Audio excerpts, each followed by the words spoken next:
Жазғы уақытта балалар арасында ішек аурулары жиіледі. Соңғы бір аптаның өзінде қаладағы нөмірі 6-шы емханаға 10-нан астам бала көрініп, дәрігер көмегіне жүгінген.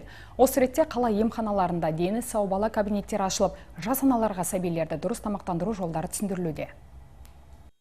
1 жасқа дейінгі балаларымыздың саны 1750, 2 жасқа дейінгі балаларымыздың саны 3800 бар. Көп аналарымыз дұрыс тамақтандырмағандықтан балаларда іш аурулары жиі кездеседі. Баланың салмағының дұрыс болмауы, мысалы, салмағы гипотрофик болады, салмағы аз, немесе бой салмағына сәйкес келмейді, дене салмағының индексі дұрыс келмейді, немесе паратрофик дейді, баланың дене салмағы өз жасынан өте жоғары болып кетеді. Бұл мұндай жағдайлар баланың аурушаң, әлсіз болуын, кез келген ауруларға төзімсіз болуын алып келеді. Бұл емханаға аптасына 10-нан астам бала іш ауруымен келіп тіркелуде дейді мамандар. Шіліңгір шілдеде жедел ішек инфекциясын жұқтырғандар саны тіпті арта түседі. Себеп белгілі. Жеміс-жидек көкөніс піскен мезгілде ойын баласы жеке бас гигиенасын сақтамайды. Ал емізулі сәбилердің іш ауруына ата-аналардың дұрыс тамақтандыра алмауы себеп болып отыр екен. Балаға қосымша тамақты ең бірінші күріш пен гречкадан бастаймыз. Асылған яғни. Оған тұз қоспаймыз, қант қоспаймыз, ешқандай ештеңе қоспаймыз. Енді бұдан былай емхана мейірбикесі 6 айлық сәбиден 5 жасқа дейінгі баланы тамақтандыру жолдарын арнайы асханада әзірлеп көрсететін болады. Осы мақсатта дені сау бала атты кабинет ашылды. Қала тұрғыны Гаухар Сералиева кішкентай бүлдіршінімен бірге осында арнайы келіп кеңес алды.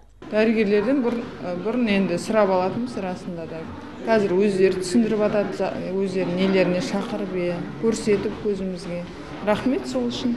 Жұқпалы аурумен ауырған баланың дене қызуы көтеріліп, асқа тәбеті болмай, құсады, мазасызданады, әлсіздік пайда болады. Осы сәтте көпшілік үй жағдайында өзіндік ем-дом жасауға тырысады. Алайда ең дұрысы емханаға апару. Мұнда ауызбен суландыру орталығы іш ауруына шалдыққан нәрестелерге алғашқы медициналық көмек көрсетеді. Бұл жерге іш өту, құсу 3 реттен жоғары болса, уже аймақтық мейірбикемен хабарласып, осы жерде сусыздану деңгейін анықтап, бұл жерде сусыздану екінші деңгейдегі Б түріндегі деңгейде жатқызамыз, 4 сағат бақылауға аламыз, сусыздану деңгейін анықтаймыз, дене қызуын, бәрін жағдайын өлшеп, сусыздандыруды қалыпқа келтіреміз.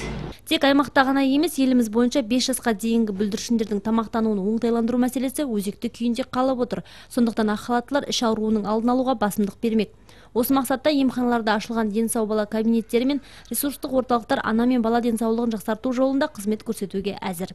Айгүл Қожақова, Алмат Меңдібаев, Тосқан Сәтбай, Қазақстан, Қызылорда телеарнасы.